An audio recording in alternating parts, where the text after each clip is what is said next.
Experts believe North Korea put on display new military technology, in particular, possible intercontinental ballistic missiles. The large canisters were paraded through the streets of Pyongyang during a military parade marking the country's biggest holiday.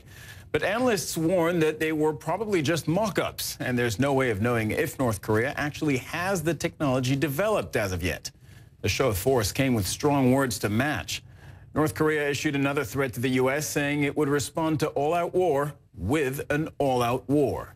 China is trying to avert a full-blown crisis. Here's the Chinese foreign minister. On the Korean Peninsula issue, it is not those who use harsher words or raise bigger fists that would win. If a war breaks out, everybody will end up as a loser, and there will be no winners. Therefore, we urge all parties to refrain from provoking and threatening each other, either with rhetoric or actions, so as to avoid getting the situation out of hand and into an irreversible dead end.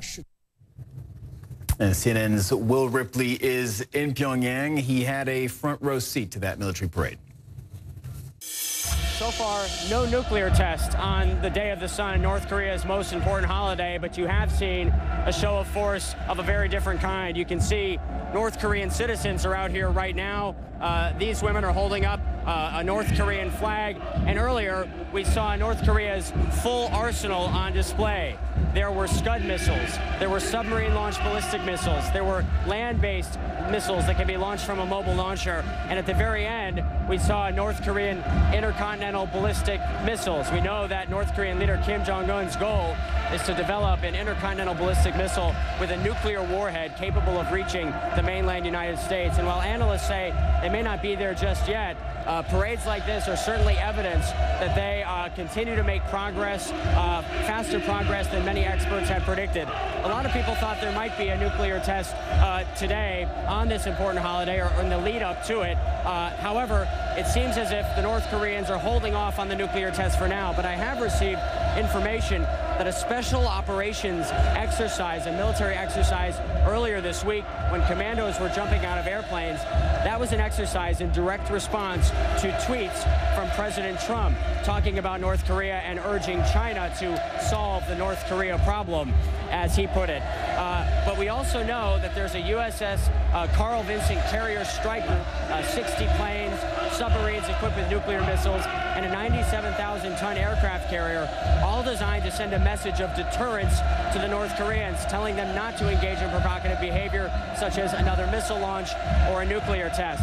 But the atmosphere out here, as the North Koreans would put it, is a single-hearted determination to fight against the United States, because their country has told them all of their lives that they are under the imminent threat of invasion. And so you have a lot of these civilians out here, perhaps not many of these women, but you have a lot of the men in the crowd here who have a military background, who have told us repeatedly that if there were to be a war with the United States, they would leave their jobs, put their uniforms back on, and fight. So this is what North Korea is saying, that they are being underestimated by the world, and they put on these supersized displays to try to prove to the world that they are here to stay, and they're going to move forward on the road of their choosing, even if that road is a path to nuclearization that many others, including the United States, feel is a dangerous and destructive path. Will Ripley, CNN, Pyongyang. The increased tensions in the region come as U.S. Vice President Mike Pence heads to South Korea.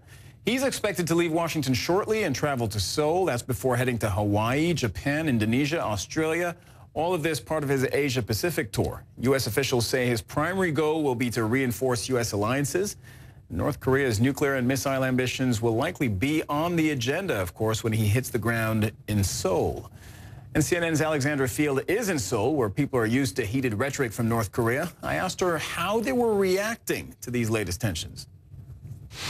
The strong possibility, the likelihood, the probability of additional missile tests aren't new for South Koreans. It is not those facts in and of themselves that cause the most concern, but it is the changing climate right here on the peninsula that has people more worried than they have been in the face of these provocative actions from North Korea in the past. That's namely the fact that we do not know at this point how the U.S. plans to proceed when it comes to countering the North Korean nuclear threat.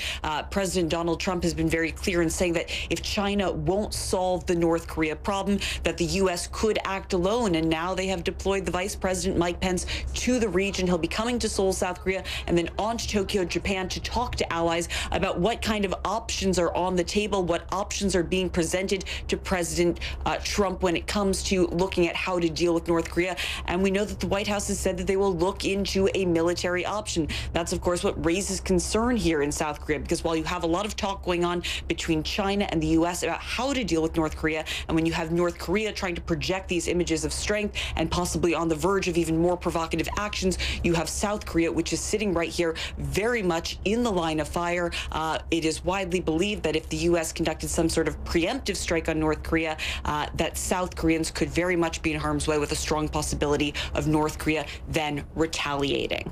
Yeah, they are vulnerable indeed. And look, Alexandra, I've been wondering how the ongoing domestic political crisis in South Korea is shaping their ability to respond to this. You know, the country's president was impeached. You reported on that a lot. New elections are due to take place in the country shortly. Is South Korea right now able to respond to a threat? It is such an important question because, again, you have these two world powers, China and U.S., really dominating the conversation when it comes to how to proceed with North Korea. But you do have an acting president here in South Korea who is trying to issue assurances to the people in this country. And we've heard these same sort of words echoed by other officials in South Korea. They are telling the public here to rest assured that the U.S. will not act without them, that they are in close contact with their counterparts in the U.S., particularly when it comes to the idea and the possibility of some kind of military action. So we just saw pictures of the U.S. warships that are being sent to the Korean Peninsula, and that move raised tensions, apparently perceived as a provocation by North Korea, eliciting strong words, we told you just a moment ago, by Pyongyang. Then again, tensions do spike regularly here. So I asked Mike Chinoy whether this was standard, given the constant war footing in the region, or whether it was different this time. He's a senior fellow at the U.S.-China Institute at the University of Southern California. Here's what he said. I think it's different on a number of levels. I think that one very crucial point is that you're getting very, very mixed messages from the Trump administration in the sense that there's a lot of muscle flexing, there's a lot of posturing, there's a lot of threats that have really raised the temperature. And this comes when the North Koreans are repeatedly saying, if we feel that we're about to be attacked, we are prepared to undertake a preemptive strike and that we'll use our nuclear weapons if we have to.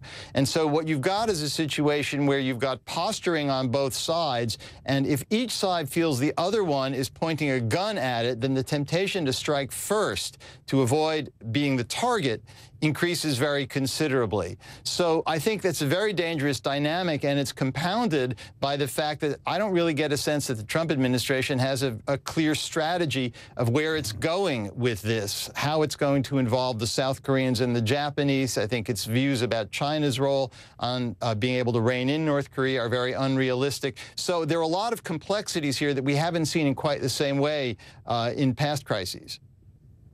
Look, Mike, the possibility of a sixth North Korean nuclear test is believed by most analysts to be imminent. What do you make of the increasing pace? You know, it's getting just faster and faster, the number of missile tests, ballistic missile tests, and even nuclear tests coming from North Korea.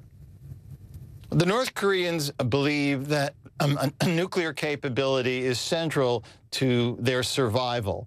And they are determined that they're not going to end up like Saddam Hussein in Iraq. They're not going to end up like Muammar Gaddafi in Libya. They believe that having the nuclear capability is what's enabled them to stay afloat when other countries that have been adversaries of the United States have suffered a different fate.